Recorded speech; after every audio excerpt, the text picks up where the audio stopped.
Hey everyone, it's Camille from Camille Fine Art. It's just about 9 o'clock. I'll get started in just like 2 minutes. I want people to start coming on, so bear with me.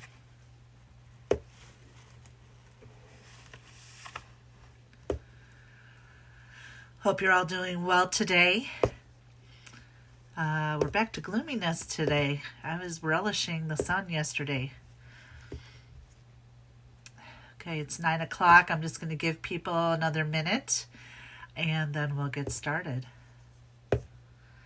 Really excited to share with you the exercises that we're doing today. How is your day going? Are the kids having a good spring break now that they're officially on spring break? No e-learning, I'm assuming, to have to be done. If you are joining, please go ahead and let me know you're out there in the comments. I know FaceTime has a little bit of a delay.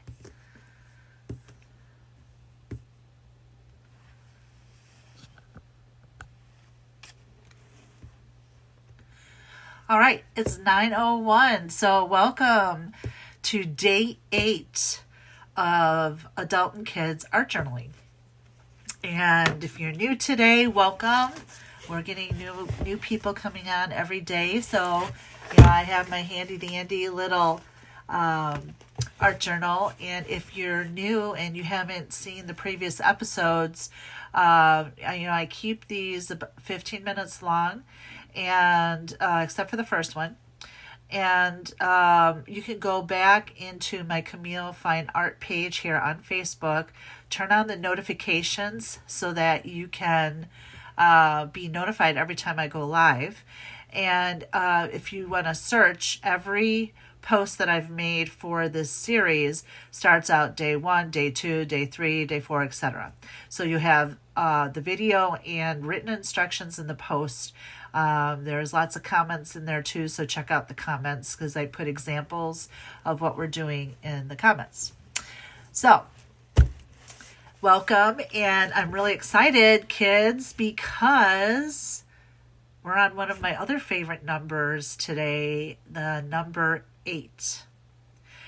And the number 8 is really cool for a lot of reasons. I love that it's all round. I love really round, flowing stuff. And we're in downtime where, we want to have really a lot of fun and just kind of go with the flow. So 8 is really, really a nice number for that. And I also love 8 because it also means, if you turn it on its side, it is the infinity symbol. And if you don't know what the infinity symbol is, I challenge you to go look it up, but I will give you a little summary here. The infinity symbol, it means it never ends. It continuously goes. And I use it in my logo for Camille Fine Art because my love for art will never end. It just keeps going. So today, in your journals or on your papers, whatever you're doing, let's do, and this makes no difference today. I don't have to worry about writing backwards on Facebook because 8 is the same way front or backwards. So draw a nice big 8 in the center of your page. And for, today, here's the infinity symbol, by the way. If you turn it on its side, that's infinity.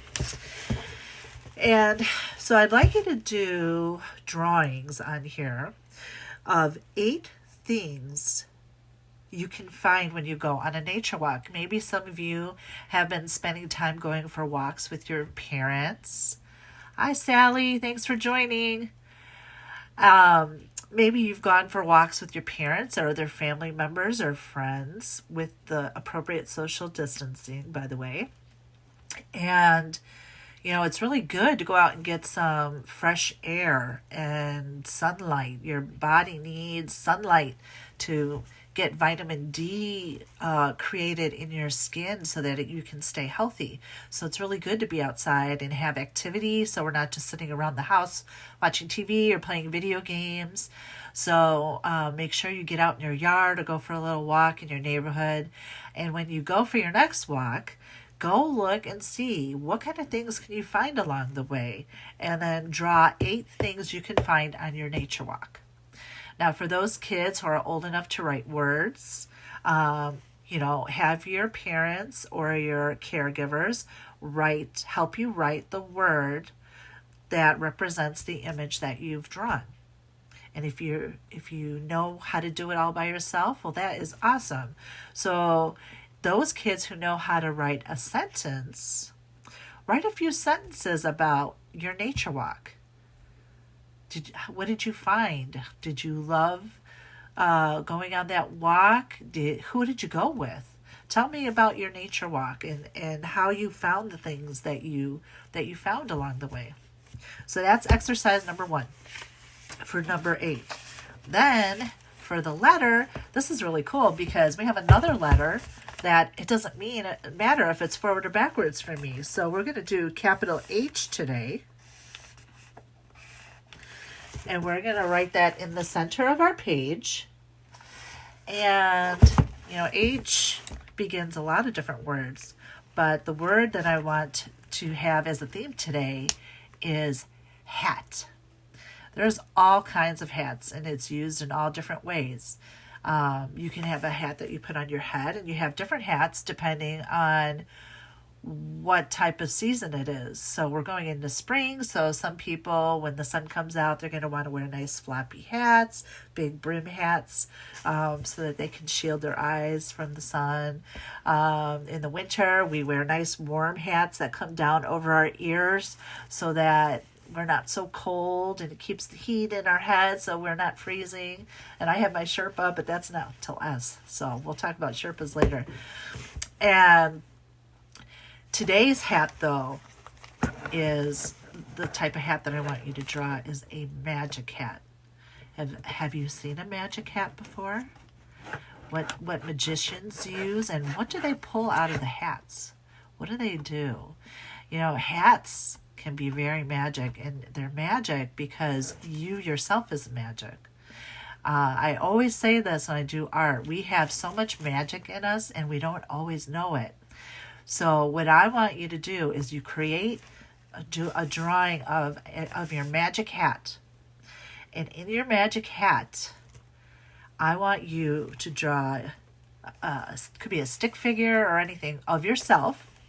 Draw yourself pulling out all of your magical gifts that you share with the world. What things do you love about yourself? What things do you have that are so magic within you that you can share with others to help others? So for me, when I draw it, I think my art is very helpful, and I can help others with what they're doing.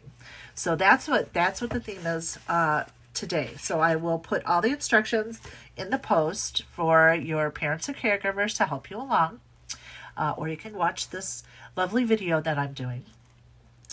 All right, now adults, I have something for you too. So today we're going to do something a little bit different. I'm actually going to teach you how to draw a little bit. Doesn't matter if you're an artist or not, because this is just an exercise in trying something new, not allowing yourself to be intimidated into getting out of your comfort zone. What did I do with it? Here we go. So you must have some type of magazine in the house. And if you don't, I will post an image for you that you can use. Okay, and then you just print it out and you can take it. What I did is I found a nice front-facing picture of good old Susie Orman here, but you can find one anywhere you want, of anyone you want.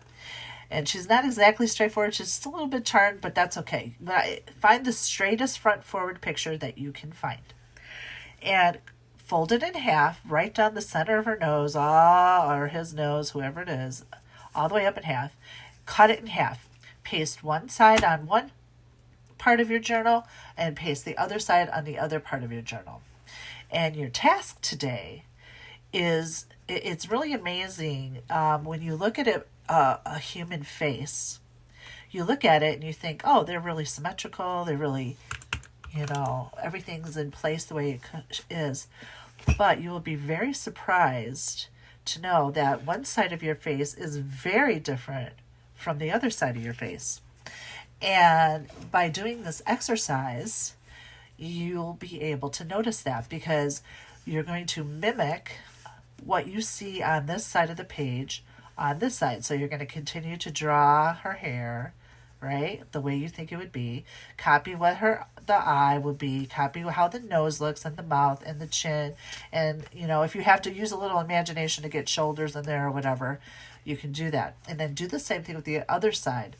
Notice how different each person will be. It's like a completely different person. And that's how you are too. And even further, if you look into your brain, your left brain and your right side of your brain, they are so different.